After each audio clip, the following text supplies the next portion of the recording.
اللهم صل على سيدنا محمد یا رب صل وسلم. بسم اللہ الرحمن الرحیم. سورہ یوسف کا رکوع نمبر 7 اور 13ویں پارے کا رکوع نمبر 1، یعنی 12ویں پارے کا لاسٹ رکوع اور 13ویں کا شروع. یہ چل رہا تھا ہمارا اور ہم اس آیت تک پہنچے تھے. قال اجعلنی علی خزائن الارض انی حفیظ علیم. یوسف علیہ السلام نے بادشاہ سے کہا کہ آپ مجھے زمین کے خزانوں پر بنا دیں، یعنی نگران بنا دیں، جس کو آج کے عرف میں وزیر خزانہ کہا جاتا ہے، کیونکہ میں حفاظت بھی کرنے والا ہوں اور جانتا بھی ہوں. ظاہر ہے خزانے کا محافظ وہی ہوگا جس میں امانت بھی ہو. وزیر خزانہ اسی کو بنایا جائے گا جس سے خزانے کی حفاظت نہ کرنے پڑے، بلکہ وہ خود خزانوں کی حفاظت کرتا ہو اور یہ علم بھی جانتا ہوں. کیونکہ صرف امانت دار ہونا کافی نہیں ہے. آپ کے اندر کوئی قابلیت اگر نہیں ہے کسی عہدے کو سنبھالنے کی، تو آپ نیک ہو کے بھی وہ اس کام کو برباد کر دیں گے آپ. تو یوسف علیہ السلام نے کہا اللہ نے مجھے علم دیا ہے، اور ظاہر ہے اللہ نے ظاہری سبب اس کا یہ تھا کہ بادشاہوں کے محلات میں آپ رہے ہیں، بڑے عہدوں کے محلات میں آپ رہے ہیں. واللہ عالم اس کی معجزاتی طور پہ اللہ نے دیا یا کیا تھا، واللہ عالم. بہرحال اللہ نے مجھے یہ علم دیا ہے. وَكَذَلِكَ مَكَّنَّا لِيُوسُفَ فِي الْأَرْضِ. اللہ فرماتے ہیں دیکھو اس طرح سے ہم نے یوسف کو زمین میں ٹھکانہ دے دیا. کتنا بڑا عہدہ یوسف علیہ السلام کو مل گیا. عزیز مصر بھی بن گئے، اور خاص طور پر جو خزانے کی جو چابیاں تھیں اور خزانے تقسیم کرنے کا جو عہدہ تھا وہ یوسف علیہ السلام کے پاس آ گیا. اصل تو ظاہر ہے اسی کے پاس پاور ہوتی ہے نا، جس کے پاس بیت المال ہو. جس کے پاس بیت المال ہوتا ہے کسی بھی ملک کا، تو اور اس کو وہ خود مختار بھی ہو. آج جس کے پاس بیت المال ہے وہ خود مختار نہیں ہوتا، اس کا کام صرف حکومت کو تجاویز پیش کرنا ہوتا ہے. لیکن یوسف علیہ السلام جس بیت المال کے نگران بنے تو ان کے پاس اختیارات بھی تھے کہ اس مال کو جیسے چاہیں جہاں چاہیں خرچ کریں. اللہ فرماتے ہم نے اس طرح سے یوسف کو مصر میں ٹھکانہ دے دیا. یتبوأ منہا حیث یشاء، جہاں چاہیں اس میں ٹھکانہ بنائے. وہ ایک وہ وقت تھا کہ کنویں کے اندر محدود تھے، کہیں جا نہیں سکتے تھے، بھائیوں کا ظلم ہو رہا تھا، اور اب اللہ نے ایسے اختیارات دے دیے کہ پورا مصر ان کے ہاتھ میں آ گیا. نصیب برحمتنا من نشاء. اللہ فرماتے ہیں دیکھو ہم اپنی رحمت جس کو چاہتے ہیں پہنچاتے ہیں. ولا نضيع اجر المحسنین. جو اصل بات ہے وہ ہمارے سمجھنے کی یہ ہے کہ اللہ اچھا عمل کرنے والے کے اجر کو ضائع نہیں کرتے. آپ کہہ سکتے ہیں دنیا میں یوسف علیہ السلام کو تو اجر مل گیا، ہر ایک کو تو نہیں ملتا. تو خوب سمجھ لیں ایک اجر ہے پاکیزہ زندگی، وہ تو اللہ ہر نیک آدمی کو دیتے ہیں. فَلَنُحْيِيَنَّهُ حَيَاةً طَيِّبَةً، قرآن میں آتا ہے کہ ہم اس کو پاکیزہ زندگی دیں گے، ایک جس میں اس کو ایک ضمیر اس کا مطمئن ہوگا. یہ والا اجر ہر ایک کو ملتا ہے، اور پھر اس کے علاوہ بھی مل سکتا ہے جیسے یوسف علیہ السلام کو ملا. اور آخرت کا اجر تو بہرحال اللہ نے سب کو دینا ہے. اسی کا آگے اللہ نے تذکرہ کیا وَلَأَجْرُ الْآخِرَةِ خَيْرٌ. جو نیک لوگوں کو یہ دنیا میں اس طرح کے اجر ملتے ہیں یہ تو کچھ بھی نہیں ہے، آخرت کا اجر اس سے بہت زیادہ بہتر ہے. لِلَّذِينَ آمَنُوا، لیکن یہ ان کو ملے گا جو ایمان لائے، وَكَانُوا يَتَّقُونَ، اور برائیوں سے وہ بچا کرتے تھے. ان کو آخرت میں جو اجر ملنے والا ہے وہ اس سے کئی گنا زیادہ ہے. یہ ہمارا رکوع کمپلیٹ ہوا. اس میں جو علمی نکات تھے میں نے تفسیر کے دوران بیان کر دیے. خلاصے کے طور پہ میں دوبارہ پیش کر دیتا ہوں. یوسف علیہ السلام نے اپنی براءت کے اعلان کا پہلے اہتمام کیا، اس پر میں بہت ڈیٹیل سے بات کر چکا ہوں، اور اس کی حکمت بھی بیان کی کہ میں اس لیے اپنی صفائی بیان کر رہا ہوں تاکہ لوگوں کو پتہ چلے کہ جو خیانت کرنے والے لوگ ہیں ان کا انجام اچھا نہیں ہوتا. اور اپنے نفس کی کبریائی بھی بیان نہیں کی یوسف علیہ السلام نے. اس میں ہمیں تواضع سکھائی گئی ہے کہ ہم جب کوئی نیکی کریں اس کی نسبت اللہ کی طرف کریں کہ بھئی اللہ کی توفیق سے. یہاں ایک لفظ استعمال ہوا ہے نفس امارہ. علماء نے بیان کیا نفس 3 قسم کا ہوتا ہے، قرآن سے ہی پتہ چلتا ہے یہ. ایک نفس لوامہ ہے، ایک نفس امارہ ہے، اور ایک نفس مطمئنہ ہے. امارہ کا مطلب برائی کا حکم دینے والا، لوامہ کا مطلب ملامت کرنے والا. یعنی ایک تو وہ نفس ہے جو برائیوں میں گھسا چلا جا رہا ہو، ایک وہ نفس ہے جس برائی کرتا ہے لیکن اس کا نفس اس کو ملامت کرتا ہے کہ یہ غلط ہے. اور تیسرا جو اعلیٰ درجے کا نفس ہے جو پیغمبروں کا اور نیک لوگوں کا ہوتا ہے مطمئنہ، جو نیکی پر مطمئن ہو تو برائی کی طرف نہ جائے. تو یوسف علیہ السلام کا جو نفس تھا وہ نفس مطمئنہ تھا، اس لیے انہوں نے فرمایا کہ ہر نفس اصل میں تو برائی کا حکم دیتا ہے مگر جس پر میرے رب کا رحم ہو. تو ظاہر ہے یوسف علیہ السلام پر اللہ کا رحم تھا جس کی وجہ سے آپ کا نفس مطمئنہ تھا کہ اطاعت پر مطمئن. تو اللہ سے ہمیں یہ دعا مانگنی چاہیے کہ اللہ ہمارے نفس کو بھی نفس مطمئنہ بنا دے کہ ہم اطاعت اور نیکی پر مطمئن ہو جائیں, ہمارے گناہ کی طرف ہمیں ہمارا وسوسے کے درجے میں بھی ہمیں خیال نہ آئے, ایسے مطمئن ہو جائیں ہم. گناہ کی خواہش تو ہمیشہ باقی رہے گی, یعنی اس کی طرف میلان. جیسے میں نے مثال دی تھی نا, روزے میں آپ کو پیاس تو لگتی ہے لیکن روزہ دار کے دماغ میں تصور بھی نہیں ہوتا کہ میں کبھی پانی پیوں گا, روزہ توڑوں گا میں. تو ایسا کانفیڈنس کے ساتھ جب انسان روزہ رکھتا ہے نا تو پوری زندگی ایسی ہی ہو جائے کہ گناہ کی خواہش تو وہ تو نیچرل ہے, لیکن یہ کہ اس کے بارے میں شیطان مایوس ہو جائے کہ بھائی اس کے دل میں جتنی بھی خواہشات آئیں گناہ کی, یہ کبھی بھی گناہ نہیں کرے گا. جیسے روزے دار کے دل میں نارملی یہی ہوتا ہے کہ جتنی بھی پیاس لگے وہ تصور بھی نہیں کرتا کہ میں روزہ توڑوں گا. اور اس سے ہمیں یہ بھی پتہ چلا کہ جس نوعیت کی اللہ تعالیٰ انسان سے قربانی لیتے ہیں اجر اسی قسم کا ملتا ہے. یوسف علیہ السلام سے جو قربانی لی گئی وہ ان کا خاندان چھڑا دیا گیا اور کنویں میں ڈال دیا گیا, تو جگہ تنگ ہو گئی. پھر بھی انہوں نے صبر کیا, پھر مزید اللہ نے ان کے لیے زمین کو تنگ کر دیا جیل میں ڈال کے, وہ بھی جگہ تنگ ہوئی. پھر اس کو بھلا دیا تو اور تنگ کر دیا. تو جگہ تنگ کی گئی ہے یوسف علیہ السلام کے لیے, لیکن انہوں نے صبر کیا تو اس کے جواب میں پوری زمین کو شادہ کر دی گئی کہ پورے مصر پہ آپ کی حکومت ہے, جہاں چاہیں رہیں اور جیسے چاہیں آپ اس حکومت کو چلائیں. تو جس نوعیت کی اللہ کسی سے قربانی لیتے ہیں نا, تو دنیا میں عام طور پر اللہ کی عادت ہے اسی کا الٹ اللہ عطا فرما دیتے ہیں, یعنی اسی کو بڑھا کے, اسی نعمت کو بڑھا کے دیتے ہیں. جیسے کوئی مالی قربانی دے گا تو اللہ اس کے مال میں برکت دے دیتے ہیں. روزے دار اپنی صحت کی قربانی دیتا ہے نا, کھانا پینا چھوڑ دیتا ہے اور نتیجے میں صحت ہی اچھی ہونا شروع ہو جاتی ہے اس کی. اور بھی یہ مضمون قرآن کی بہت سی آیتوں سے ثابت ہے, لیکن چونکہ ہم تفسیر میں ٹو دا پوائنٹ بات کا میں کوشش کرتا ہوں اہتمام ہو, لہذا میں آیتیں ابھی وہ اسکپ کر رہا ہوں. آگے چلتے ہیں. ہم اگلا رکوع ہے سورہ یوسف کا رکوع نمبر 8 اور 13ویں پارے کا رکوع نمبر 2. اس کا لفظی ترجمہ مختصر گرامر کے ساتھ, پھر انشاءاللہ اس کی تفسیر ہوگی. بسم اللہ الرحمن الرحیم. وجاء اخوۃ یوسف, اور آئے یوسف کے بھائی. اخ کی جمع اخوہ آتی ہے. فدخلوا علیہ, دخل علیہ کا معنی ہوتا ہے کسی کے پاس آنا. لفظی ترجمہ تو ہوگا داخل ہو گئے ان کے اوپر, تو یہ مطلب نہیں ہوتا. دخل علیہ اس کسی کے پاس آنا. فدخلوا علیہ, یوسف کے پاس آئے. فعرفہم, عرفہ پہچاننا, ہم ان کو, یوسف نے ان کو پہچان لیا. وہم لہو منکرون, اور وہ لوگ تھے یوسف کے لیے انکار کرنے والے. یہ معرفت کا الٹ انکار آتا ہے.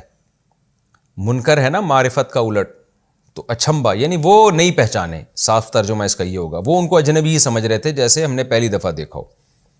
ولما جہزہم, اور جب یوسف نے, جہز یجہز تجہیزاً, سامان تیار کرنا. جہیز جو ہے نا, جو جہیز کو جہیز اسی وجہ سے کہا جاتا ہے کہ باپ اپنی بیٹی کے لیے کچھ سامان رخصتی کے وقت تیار کر کے اس کو دیتا ہے, اس کو اسی وجہ سے جہیز. تجہیز آپ نے دیکھا ہوگا نا, تجہیز و تکفین, یعنی جو سامان میت کے لیے تیار کیا جا رہا ہے, چارپائی, کفن وغیرہ وغیرہ, تو اس کو تجہیز کہا جاتا ہے. تو جہاز, یہ جو جہاز ہے نا, بحری جہاز کو بھی جہاز اسی وجہ سے کہتے تھے کہ وہ سامان لاد کے چلا کرتا تھا, تو اس میں سامان تیار کر کے رکھا جاتا تھا. اسی سے پھر ہوائی جہاز کو بھی جہاز کہا جانے لگا. تو ولما جہزہم, جب یوسف علیہ السلام نے ان کو سامان تیار کر کے دیا. بجہازہم, ان کے سامان کے ساتھ. جہاز کا مطلب یہاں پر جہیز سمجھ لیں آپ اس کو نا, ان کا جو بھی تیار کرنے والا سامان تھا. جب یوسف علیہ السلام نے, جہزہ کا معنی یہاں ہوگا سامان تیار کرنا, تو جب یوسف علیہ السلام نے تیار کیا ان کے لیے, ان کو تیار کیا بجہازہم, ان کے سامان کے ساتھ. تو یعنی ان قافلے کو تیار کیا ان کے سامان کے ساتھ, یعنی رخصتی کے لیے تیار کیا اپنے بھائیوں کو ان کے سامان کے ساتھ.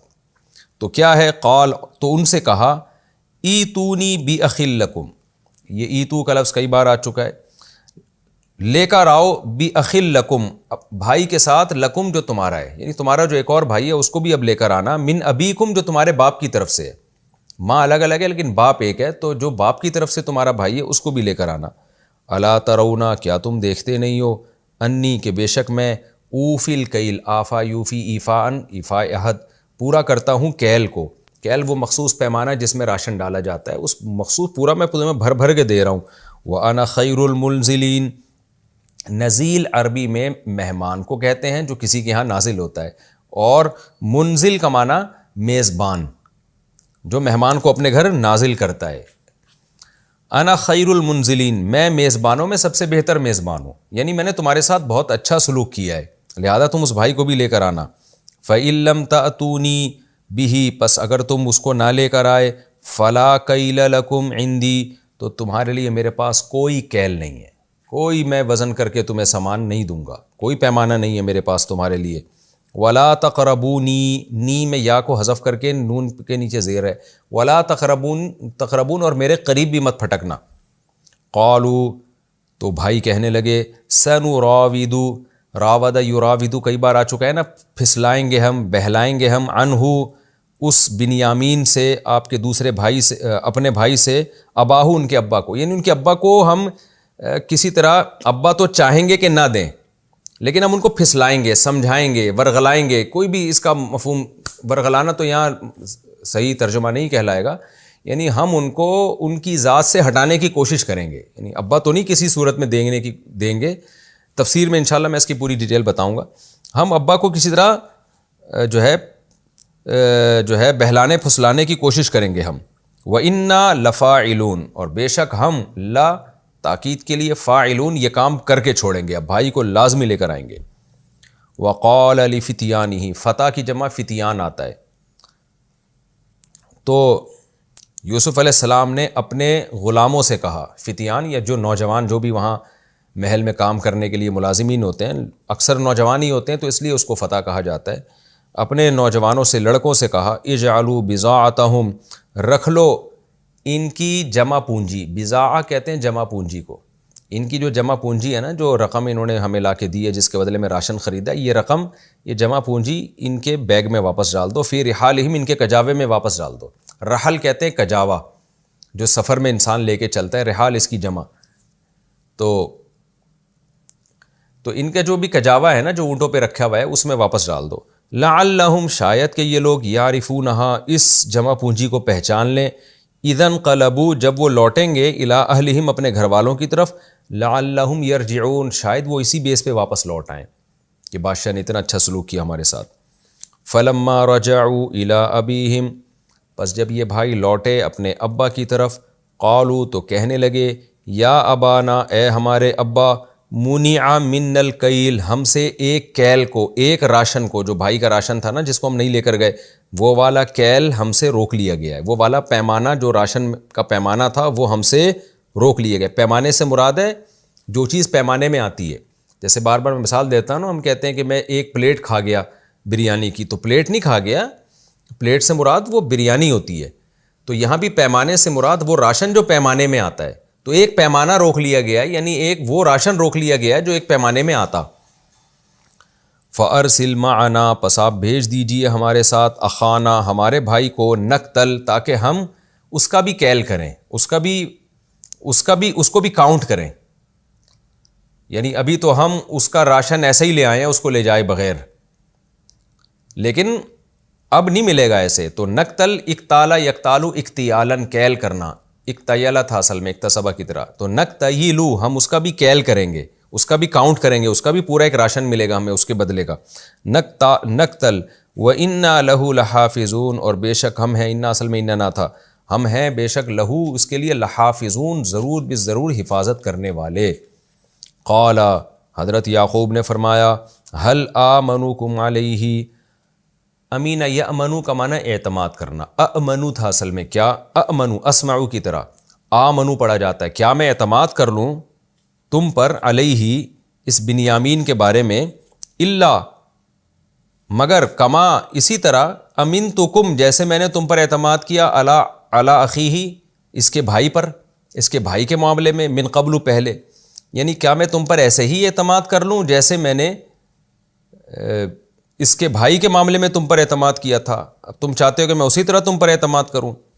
فاللہ خیر حافظا، پس اللہ ہی بہتر ہے حفاظت کرنے والا۔ وہو ارحم الراحمین، اور وہ رحم کرنے والوں میں سب سے زیادہ رحم کرنے والا ہے۔ ولما فتحوا متاعهم، اور جب بھائیوں نے کھولا اپنا سامان، وجدوا بضاعتهم، انہوں نے پائی اپنی جمع پونجی، کیا پایا اس کو؟ ردت الیہم، اصل میں تھا رودیدت ضریبت کی طرح، کہ لوٹا دی گئی ہے ان کی طرف، یعنی سارے پیسے واپس لوٹا دیے گئے ہیں۔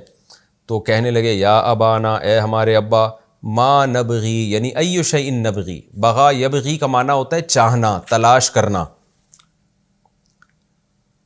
یہ جو حدیث میں آتا ہے نا کہ فرقہ باغیہ قتل کرے گا حضرت عمار ابن یاسر رضی اللہ تعالیٰ عنہ کو، یہ جو ایک مشہور روایت ہے جس کو 2812 حدیث نمبر جس کا ہے، جس میں آتا ہے فرقہ باغیہ قتل کرے گا حضرت عمار ابن یاسر کو، تو یہاں سمجھ لیں بغا یبغی کا معنی صرف حکومت کے خلاف بغاوت نہیں ہوتا، بلکہ اس کا مطلب ہوتا ہے چاہنا۔ تو اس لیے حضرت معاویہ رضی اللہ تعالیٰ عنہ اس حدیث کا مطلب سمجھتے تھے وہ فرقہ ختم کرے گا جو چاہ رہا ہو، کیا چاہ رہا ہو؟ حضرت علی سے بدلہ چاہ رہا ہو۔ تو اس سے یہ لازمی مراد لینا کہ اس حدیث کا مطلب یہ کہ جو باغی جماعت ہے وہ قتل کرے گی، تو یہ لازمی مطلب حدیث کا نہیں نکلتا۔ لہذا حضرت معاویہ رضی اللہ تعالیٰ عنہ پر صحیح بخاری کی اس حدیث کی بیس پر الزام لگانا ممکن نہیں ہے، لیکن وہی بات ہے کہ عربی گرامر کا بھی آج کل لوگوں کو کچھ پتہ نہیں ہے، بس باغی کا مطلب وہ باغی کر دیا جو اردو میں جس کو باغی کہتے ہیں۔ تو باغی، بغا یبغو کا اصل معنی بغا یبغی، بغا یبغی کا اصل معنی ہوتا ہے کوئی چیز چاہنا۔ تو باغی کو بھی باغی اس لیے، ایک ہے بغاوت سے، ایک باغی ہوتا ہے بغاوت سے، ایک ہوتا ہے بغا سے، ابتغاء، اسی کو باب افتعال میں جاتا ہے تو ابتغاء، جیسے ابتغاء وجہ اللہ قرآن میں آتا ہے نا کہ اللہ کے چہرے کی تلاش میں، تو اس کا معنی ہوتا ہے تلاش کرنا، چاہنا۔ تو یہاں بھی یہی ہے کہ ما نبغی، ہم اور کیا چاہتے ہیں، ہمیں اور کیا، کس چیز کی تلاش ہے۔ تو یہاں خوب سمجھ لیں کہ یہ جو حدیث نمبر 2812 پیش کی جاتی ہے اور جس میں آتا ہے کہ حضرت عمار ابن یاسر رضی اللہ تعالیٰ عنہ کو باغی جماعت قتل کرے گی، تو یہاں باغی سے مراد ہے وہ حضرت معاویہ، اس کا مطلب یہ سمجھتے تھے کہ وہ جماعت جو حضرت عثمان کے قاتلوں کا قصاص تلاش کر رہی ہے، حکومت سے جو مطالبات کر رہی ہے، جو کچھ چاہ رہی ہے، وہ جماعت قتل کرے گی۔ آگے یدعونہم الی النار، وہ جماعت ان کو آگ کی طرف بلاتی ہوگی۔ یہ چونکہ ابھی اس کا ٹاپک نہیں ہے، اس کو پھر میں اپنے ٹائم پہ، بہت سے علماء نے جواب دیا ہے، مجھے موقع ملا میں بھی جواب دے دوں گا، ابھی تو صرف یہ باغی کا لفظ آیا تو میں نے اس موقع پہ اس کو ڈیفائن کرنا بہت زیادہ ضروری تھا۔ قالوا یا ابانا، کہنے لگے اے ہمارے ابا، ما نبغی، ہم اور کیا چاہتے ہیں۔ اب اس کا مطلب کوئی پاگل یہ تھوڑی کرے گا کہ ما نبغی، ہم بغاوت کرنا چاہتے ہیں حکومت کے خلاف، تو یہ تھوڑی ترجمہ ہوگا اس کا۔ ما نبغی، ہمیں اور کیا چاہیے۔ ہادہ بضاعتنا، یہ جو ہماری جمع پونجی تھی، ردت الینا، یہ ہماری طرف لوٹا دی گئی ہے، تو ہمیں تو ہماری جمع پونجی بھی مل گئی، اتنا اچھا بادشاہ۔ وَنَمِيرُ أَهْلَنَا، اور ہم اپنے اہل کے لیے غلہ لے کر آئیں گے۔ نمیرو یہ لفظ اردو میں اس کا کوئی مجھے نہیں سوچنے پر ملا، تو اس کا مطلب آپ بس یوں ہی سمجھ لیں کہ ہم اپنے اہل کے لیے غلہ لے کر آئیں گے۔ وَنَحْفَظُ أَخَانَا، اور ہم اپنے بھائی کی حفاظت کریں گے۔ وَنَزْدَادُ کیل بعیر، اور ہم اضافہ کریں گے، ازداد یزداد زیادت سے ہے نا، کیل بعیر، ایک اونٹ کے کیل کی، یعنی ایک اونٹ اضافی راشن لے کر آئیں گے ہم۔ بھائی کو نہیں لے کے جائیں گے تو وہ اضافی راشن نہیں ملے گا، بھائی کو لے کر جائیں گے تو ایک اور بعیر، اونٹ کو کہتے ہیں، وہ اونٹ جس نے سامان لادا ہوا ہو۔ ذالک کیل یسیر، یہ جو کیل ابھی ہم لے کر آئے ہیں نا، کیل جو پیمانہ ہے، یسیر یہ بہت تھوڑا ہے۔ قال، یعقوب علیہ السلام نے فرمایا، لن ارسلہ معکم، ہرگز میں اس کو نہیں بھیجوں گا تمہارے ساتھ، حتیٰ، یہاں تک کہ تؤتونی، آتا یوتی، ایتان کا معنی دینا، اصل میں تھا تؤتیوننی، تکرموننی کی طرح، تو تؤتوننی پڑھا جاتا ہے اس کو، پھر تؤتون میں نون بھی حذف کر دیا تو صرف تؤتونی رہ گیا، پھر یا بھی حذف کر دیا تو تؤتونی، حتیٰ تؤتونی، یہاں تک کہ تم دو گے مجھ کو، موثقا من اللہ، اللہ کی طرف سے مضبوط عہد، میثاق اور وثاق اور موثق یہ سب معاہدے کے معنی میں استعمال ہوتا ہے۔ اللہ کی طرف سے مضبوط قسم اٹھاؤ گے، گویا کیا قسم کہ لَتَأْتُنَّنِي، تأتی لانا، بہی کا معنی لانا، تأتی کا معنی آنا، بہی کا معنی لانا، لَتَأْتُنَّنِي بہی، نون تاکید کے ساتھ، ضرور بالضرور بنیامین کو لے کر آؤ گے، الا ان یحاط بکم، الا یہ کہ تمہارا احاطہ ہو جائے، کوئی ڈاکو تمہیں گھیر کے قتل کر دیں، قبضہ کر لیں تم پر، وہ ایک الگ بات ہے۔ فلما پس جب آتوہ موثقہم، ان بھائیوں نے دیا یعقوب کو موثقہم اپنا مضبوط عہد، تو قال اللہ، حضرت یعقوب نے فرمایا اللہ علی ما نقول وکیل، ہم جو کچھ کہہ رہے ہیں اللہ اس پر نگہبان ہے، یعنی اللہ کو حاضر ناظر جان کے یہ معاہدہ ہوا ہے۔ وقال، اور یعقوب علیہ السلام نے فرمایا یا بنی، یا اے میرے بچوں، لا تدخلوا من باب واحد، داخل مت ہونا مصر میں ایک دروازے سے، وادخلوا، اور داخل ہو، من ابواب متفرقۃ، مختلف دروازوں سے، وما اغنی عنکم، میں تمہیں فائدہ نہیں پہنچانا چاہتا، من اللہ، اللہ سے بچا کے، من شیء، ذرا بھی، کیا مطلب اللہ اگر تمہیں کوئی مصیبت پہنچانا چاہے تو میں اللہ کے عذاب سے بچا کے تمہیں کوئی فائدہ نہیں پہنچا سکتا، حکم تو ظاہر ہے اللہ سے ہی چلتا ہے۔ ان الحکم الا للہ، حکم تو صرف اللہ ہی کا ہے۔ علیہ توکلت، میں اسی پر اعتماد کرتا ہوں، وعلیہ فلیتوکل، اور اسی اللہ پر چاہیے کہ توکل کریں المتوکلون، توکل کرنے والے، بھروسہ کرنے والوں کو اللہ پہ بھروسہ کرنا چاہیے۔ ولما دخلوا، اور جب وہ داخل ہوئے، من حیث، اس طرح سے، امرہم ابوہم، جس طرح ان کے ابا نے ان کو حکم دیا تھا، مختلف دروازوں سے داخل ہوئے، تو کیا ہوا آگے؟ جزا محذوف ہے، تو جزا یہ ہے کہ ابا کا ایک جو دل میں ارمان تھا وہ پورا ہو گیا، یعنی باپ کے دل میں ایک حسرت تھی کہ اکٹھے دروازے سے گئے تو پتہ نہیں کوئی نقصان نہ ہو جائے، تفسیر میں اس کی ڈیٹیل بتاؤں گا، تو باپ کا دل اس طرف سے مطمئن ہو گیا۔ یہ جزا، یعنی جزا وہاں محذوف کی جاتی ہے جہاں بالکل ایک واضح ہوتی ہے۔ اور جب وہ داخل ہوئے ایسے جیسے ابا نے ان کو حکم دیا تھا، تو ابا کے حکم کی تعمیل بھی ہو گئی، کچھ بھی آپ جزا اس میں محذوف نکال سکتے ہیں۔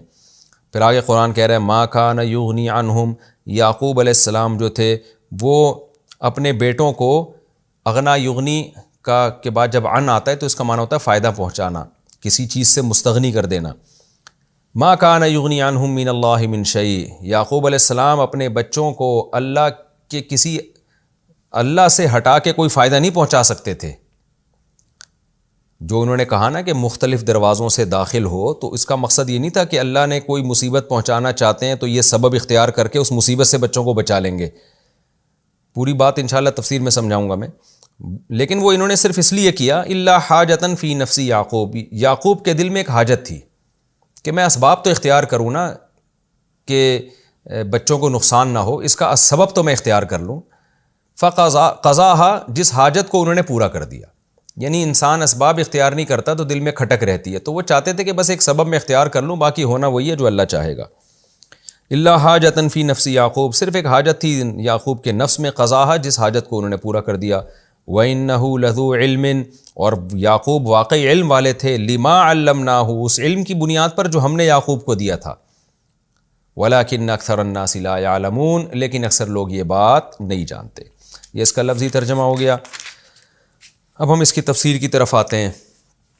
قحط ظاہر ہے پڑھنا شروع ہوا، اور 7 سال کے بعد جب قحط آیا، یوسف علیہ السلام کے پاس زمین کے خزانے تھے، تو مصر کے ارد گرد کے علاقوں میں بھی قحط آیا، جس میں ایک علاقہ کنعان کا تھا جہاں یعقوب علیہ السلام رہتے تھے، ارض شام، فلسطین۔ تو خبریں پھیل گئیں، پہلے زمانے میں بھی خبریں پھیلا کرتی تھیں مسافروں کے ذریعے، قافلوں کے ذریعے، کہ بھائی صرف ایک دنیا میں یا اس علاقے میں قریب کے ملکوں میں مصر ایک ایسا ملک ہے جنہوں نے اس قحط کی پہلے سے تیاری کر کے رکھی ہوئی تھی۔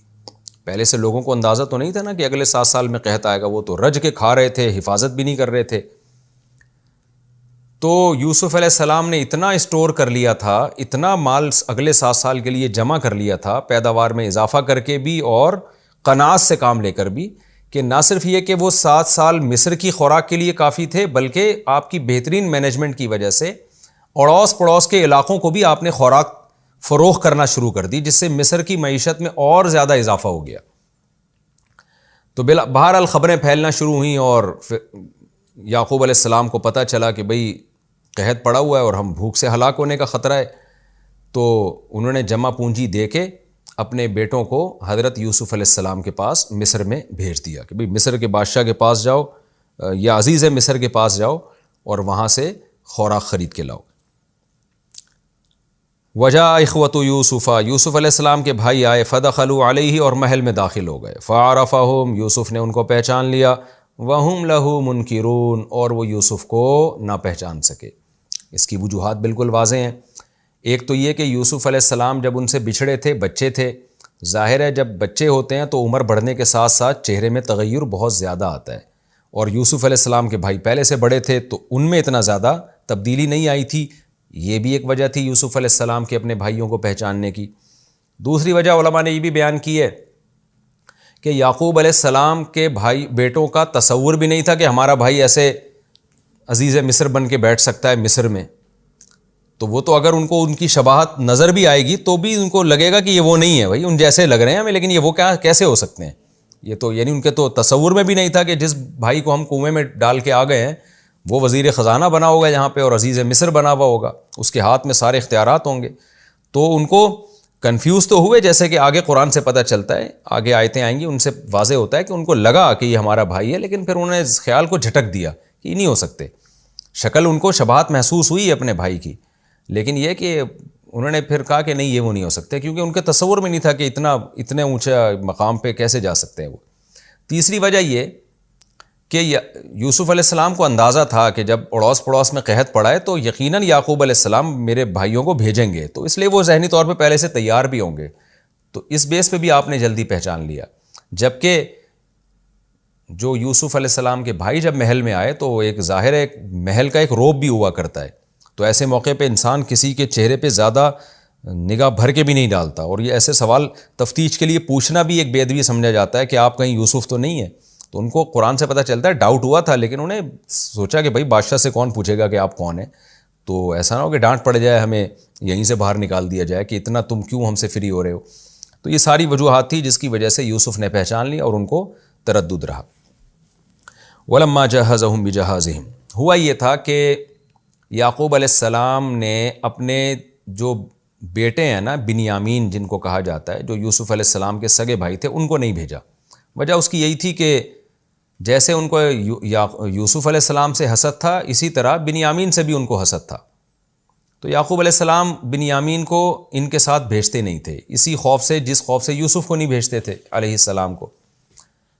تو یعقوب علیہ السلام نے اپنے بیٹوں سے اچھا، اور دوسری طرف یوسف علیہ السلام کا لا یہ تھا کہ راشن اسی کو ملے گا جو بنفس نفیس آئے گا۔ گھر کے جتنے مرد ہیں نا، تو جب تک کوئی، ہاں عورتوں کو مستثنا یقیناً کیا ہوگا، بوڑھوں کو مستثنا کیا ہوگا، لیکن جب تک گھر کے سارے مرد حاضر نہیں ہوں گے تو ان مردوں کے حساب سے میں راشن دوں گا۔ یہ لا بنایا ہوگا تاکہ دو نمبری نہ کریں لوگ، پتہ چلا ایک آدمی آ رہا ہے اور 20 آدمیوں کا راشن لے کے جا رہا ہے اور گھر میں 20 افراد ہی نہیں ہیں۔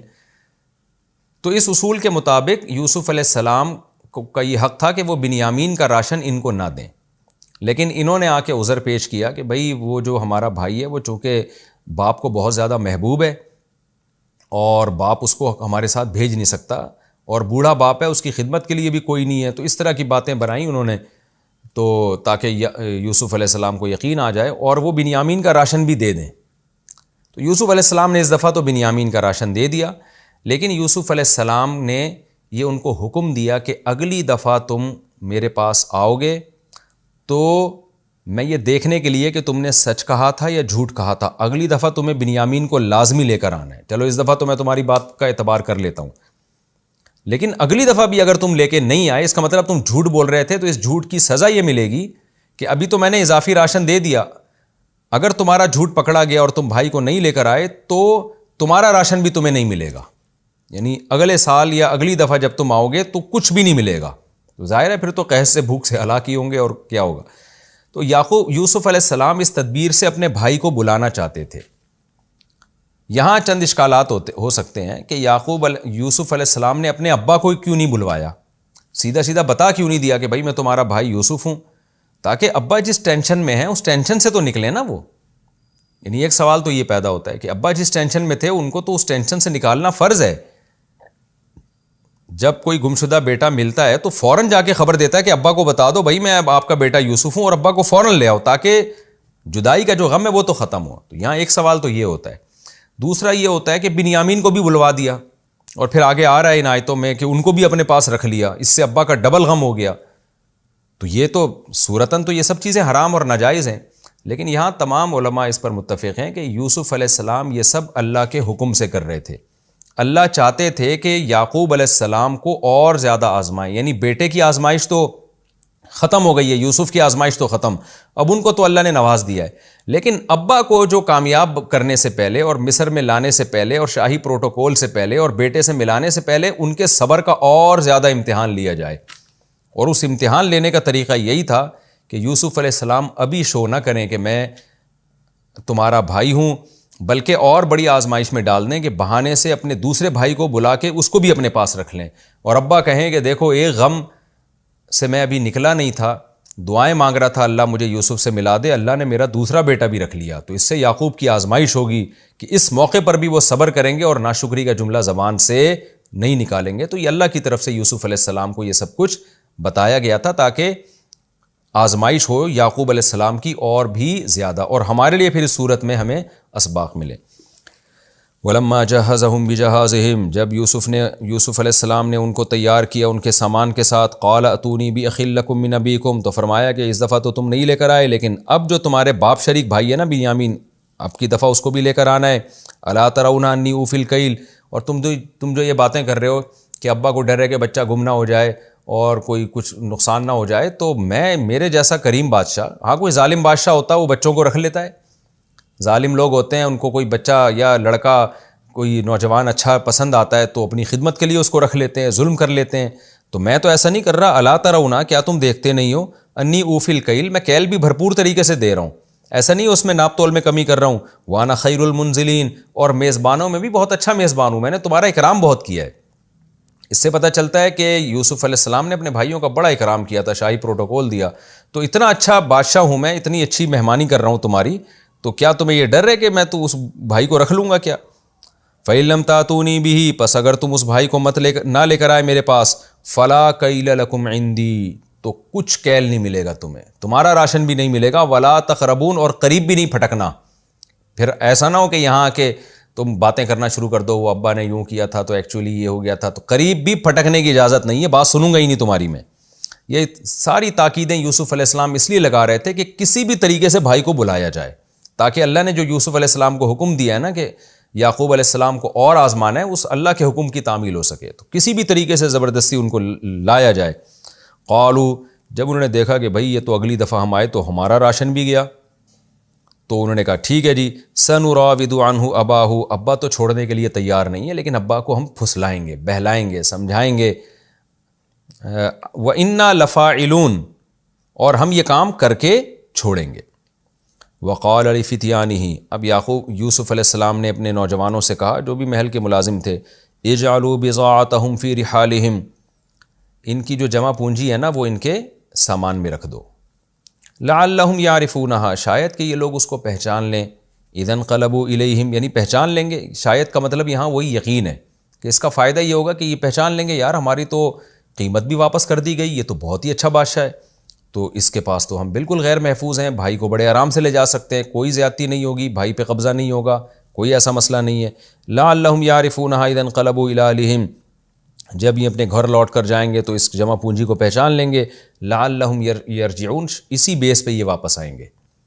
تو یعنی یوسف علیہ السلام نے جتنے بھی انتظامات ہو سکتے تھے نا بھائی کو واپس لانے کے، بنیامین کو اپنے محل میں بلانے کے، وہ ساری تدبیریں اختیار کر لیں، دھمکیاں بھی دے دیں اور احسانات بھی کر دیے، کہ احسانات کیے، بہترین اکرام اور جمع پونجی واپس کر دی، تو یہ احسانات ہو گئے، اور دھمکی بھی لگا دی کہ بھئی اگر احسان کی وجہ سے نہیں لاتے تو ڈر کے واپس لے آئیں کہ تمہیں کوئی راشن واشن نہیں ملے گا۔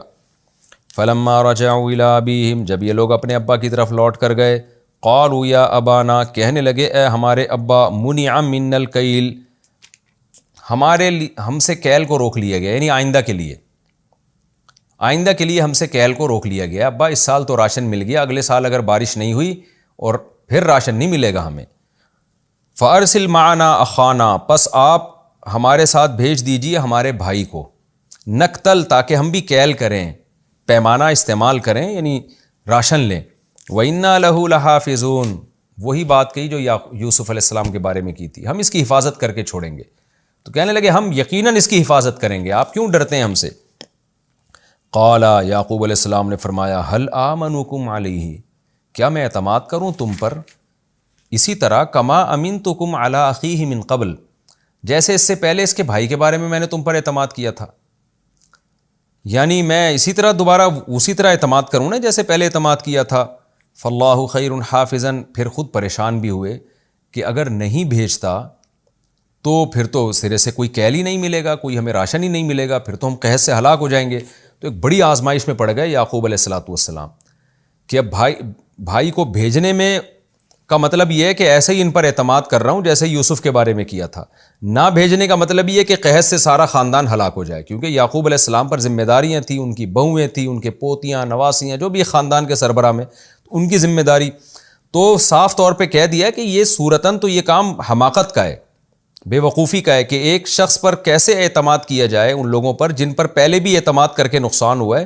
لیکن مجبوری کیا، فاللہ خیر حافظا، میرے پاس اس کے علاوہ کوئی آپشن نہیں ہے، بس اللہ ہی ہے جو بہتر حفاظت کرنے والا، وہو ارحم الراحمین، اور رحم کرنے والوں میں سب سے زیادہ رحم کرنے والا. تو اب اللہ ہی سے میں امید لگاتا ہوں کہ وہی بچے کی حفاظت کرے گا اور وہی میرے بچے پر رحم کرے گا.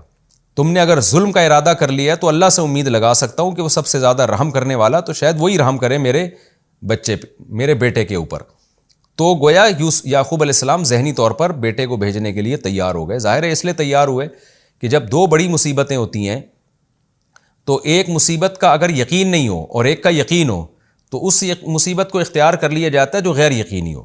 یعقوب علیہ السلام کو یہ بھی قوی خطرہ تھا کہ بیٹے کو یہ غائب کر سکتے ہیں، لیکن یہ یقین نہیں تھا. امکان تھا کہ وہی حرکت کریں جو یوسف کے بارے میں تھی، لیکن اس کا بھی امکان تھا بھائی ان کو اتنا میری حالت دیکھ کر اب شاید ان کو ترس آ جائے. لیکن نہ بھیجنے میں یہ یقین تھا کہ قحط سے ہلاک ہو جائیں گے ہم لوگ، کیونکہ روٹی کے بغیر تو نہیں زندہ رہ سکتے، خوراک کے بغیر تو نہیں رہ سکتے. تو اس لیے اب اللہ پہ توکل کر رہے ہیں کہ میں اللہ ہی حفاظت کرنے والا ہے، میں تم پر تو اعتماد نہیں کر سکتا لیکن اب اللہ پہ اعتماد کرتا ہوں اور وہی رحم کرنے والا ہے. وَلَمَّا فَتَحُوا مَتَاعَهُمْ وَجَدُوا بِضَاعَتَهُمْ رُدَّتْ إِلَيْهِمْ. وقت ہمارا چونکہ پورا ہو چکا ہے تو اگلے ایپیسوڈ میں انشاءاللہ پھر میں یہیں سے شروع کروں گا سورہ یوسف کا رکوع نمبر 8 اور 13ویں پارے کا رکوع نمبر 2. تو انشاءاللہ اس کی تفسیر ہم پھر اگلے ایپیسوڈ میں یہاں سے شروع کریں گے. وَلَمَّا فَتَحُوا مَتَاعَهُمْ وَجَدُوا بِضَاعَتَهُمْ رُدَّتْ إِلَيْهِمْ. یہاں سے انشاءاللہ ہم اس کی تفسیر شروع کریں گے. اللہ تعالی ہمیں سمجھنے کی، عمل کی توفیق عطا فرمائے. وما علینا الا البلاغ.